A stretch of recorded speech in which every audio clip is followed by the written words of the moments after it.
Hiya. How's it going? Not too bad. How are you? I'm doing well. I'm doing well. Hey, congratulations on Amulet. Thanks.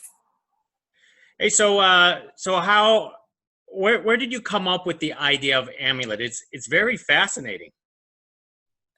Yeah, so I read a book quite a long time ago, which was kind of about what happens in war when people go through a sort of mental splitting afterwards, where they disassociate completely from their actions during a war.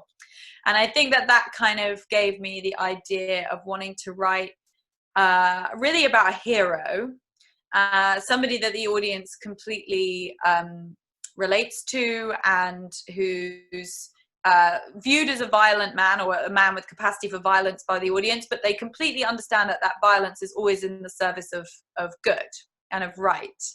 And really just to kind of challenge that, or to kind of, peel that back and to think about how, you cannot really be violent only in the service of good things. If you're a violent person, then that defines you. And yeah, and to kind of, yeah, I was interested in making a film where you had a heroic figure and that you put him under the microscope a bit. That's interesting, but how did this all turn into a horror story?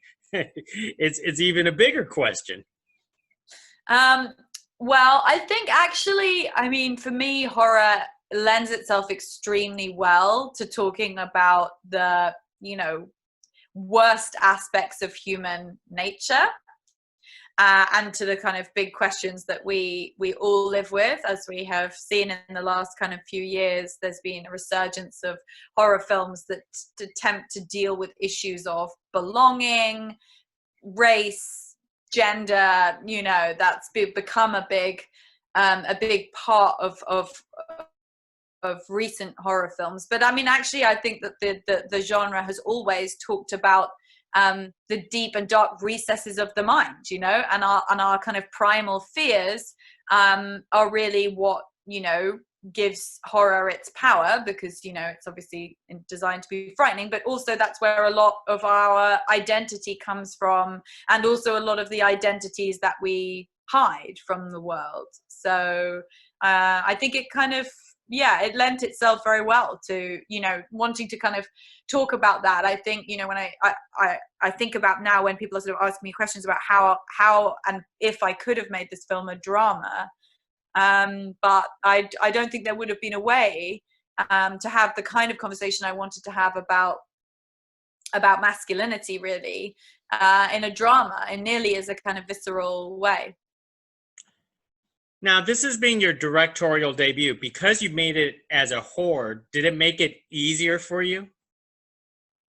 Um, there would no. I mean, I would say there were definitely challenges that were specific to this genre that all people who make their debut in horror presumably have to kind of face. I mean, it's a great way to start, because horror, it just absolutely has to deliver on a kind of very fundamental level, in that it has to be frightening. So it requires a kind of absolute acceptance of it being technical, a technical art form. There are just technical things you have to do, and you can't ignore them. Whereas I feel like in dramas, it's possible to just have very long shots of people looking at trees, or you can kind of, it's easier to make, or should I say that the art form is more accepting of a kind of, of an approach that concentrates purely on character. But like, this horror doesn't work like that. Yes, character is important, but storytelling is really important. Atmosphere is really, really important. You have to have, character pieces, and you also have to have set pieces. You have to have scares. It requires a lot of things of you as a filmmaker, and so it's a good way to learn. Now, you do use a little bit of CGI effects in your film. Could you talk about balancing CGI and practical effects into your horror film? Yeah, well, initially I thought we'd just use the practical effects. I was like, this is about practical effects. I wanted to work with puppets. as an actor, I've worked a lot in the theater, I've worked with puppets before, I absolutely kind of wanted that. But, you know, it became very clear very quickly that, you know, the creatures in the film would have required multiple people to operate them. And this wasn't the, you know, the size of the film that we, you know, we were making, that just wasn't possible. So it became, you know, one or two people managing the puppet, which was amazing to work with people, because it's, you know, those people are obviously become essentially part of the cast, and they have a character and they have an association with the animal, the creature, that becomes, you know, something that they can really work with on a kind of emotional level, and they become part of the scene in that way. But then also, you know, other parts of the creature could be added in post. And, you know, I and now, of course, I learned what an incredible thing it is to work with a brilliant VFX team, and it wasn't at all what I thought it would be. And I think I had a prejudice about it being, you know, just computers, which I basically don't like. And, you know, I worked with great artists who completely understood the kind of theme and the thematic content of the film, you know, and they not only helped with the creature work, but also with the ending of the film, you know, with the denouement and that, you know, and there were a lot of kind of references that I had for that, which were very, very early pieces of kind of human Neolithic art, and you know, some sort of Renaissance paintings. And we had great, you know, meetings that were felt very kind of creative, and they felt completely kind of very much part of the creating of the mythology, the visual kind of mythology of the film. Where did this mythology actually come from? I mean, it didn't come from in a dream for you, right? Not in a dream, no, but I mean, it's a combination of different things. I mean, I can, like, I saw a piece of art a long time ago in a museum in London, which is called the Lion Man, and it's one of the oldest pieces of art ever made. It's a Neolithic kind of primal figure with the head of a lion, and it's just an amazing object. And I think, you know, when you stand in front of something that's, you know, from the very, very furthest, earliest part of kind of human civilization, and you see people making art then, you know, it had a big impact on me. So that was a big influence.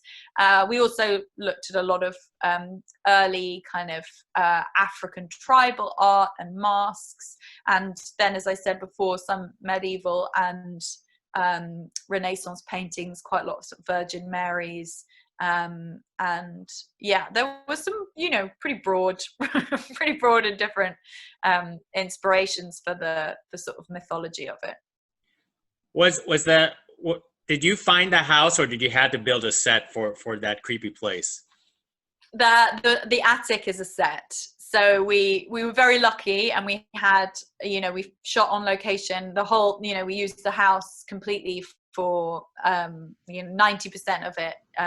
But yeah, the attic we had to build as a set. I mean, it was a very small set and we couldn't fly out walls or anything like that. But I mean, it was just not a space that we could replicate in the location that we had. But we were really lucky to have a house where we could shoot completely inside it, because you know, the film was shot in 5 weeks. So if we'd been adding in travel time to kind of different places, it really would have made it very challenging. So we were really lucky that we found a house that was, you know, it was dressed, and we had an amazing production designer who changed all the glass and the windows and the colors of the walls, and, you know, but the physical sort of structure of the house, we shot almost all the film inside. Well, excellent. And Alec himself had this very dominating presence to me in the film. Could you talk about why he was perfect for this role? I think he was perfect because he was just he's very sympathetic. He's naturally very sympathetic. And I had seen this film, God's Own Country, which was a film that he made a few years ago. And it's a beautiful performance that he gives in the film. It's a really amazing film. And, you know, you completely fall in love with him. And I think it's important really for the kind of progress of the film that just you absolutely understand that he is incapable of doing anything kind of violent or wrong, you know, that it would be unheard of for that to happen in order for, you know, the surprises and twists that turns that occur in the film work.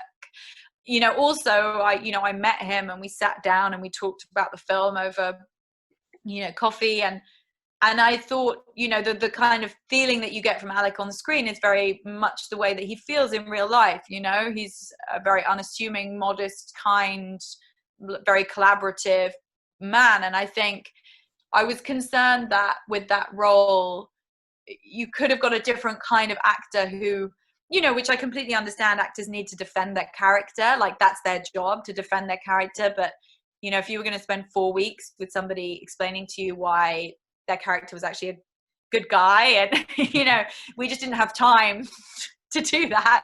So I think it was great to work with an actor who really understood what you needed as a director, and what story you were telling, and was completely kind of on board with that, which he very much was.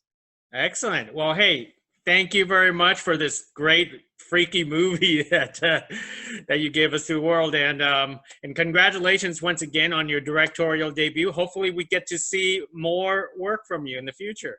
I hope so. Thanks so much. Hey, thank you. Bye now. Bye. Bye. Cheers.